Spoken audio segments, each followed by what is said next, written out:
LIC music purchase mix by Deepak दीवाना।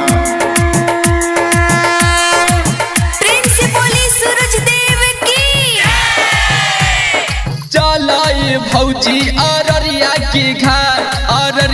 के घाट हाँ छठी के घाट। चलो ये भौजी अररिया के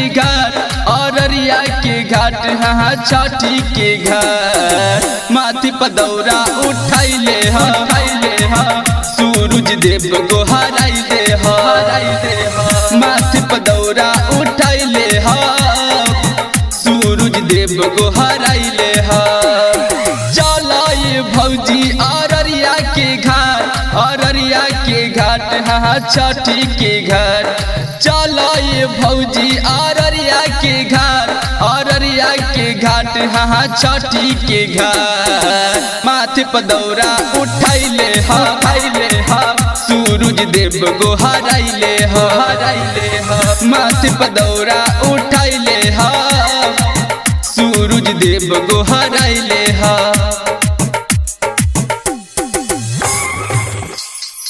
बोला बोला गंगा मैया की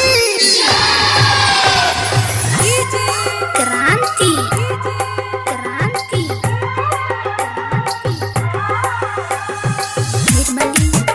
बोला बोला छठी मैया की।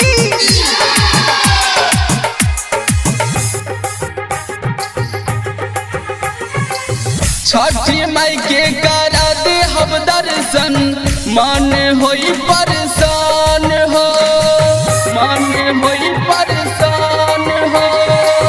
छठी माई के करा दे हम दर्शन मन होई परेशान हो। घिउ के दिया दिहा जराई करी तू छठी पूजाई। चलो ये भौजी कलियागंज के घाट हाँ छठी के घाट। माथे पर दौरा उठाइले सूरज देव को हराइले माथे पर दौरा उठाइले सूरज देव को हराइले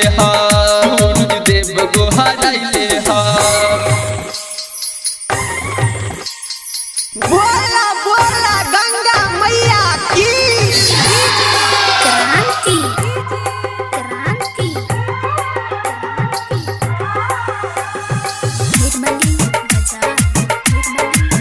बोला बोला छठी मैया की।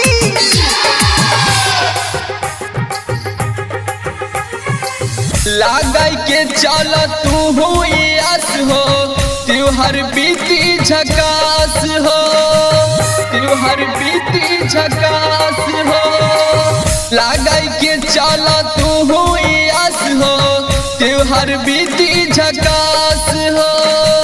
देवरु पंकज गीतिया गाई डीजे में सगर धूम मचाई। चलो ये भौजी अररिया के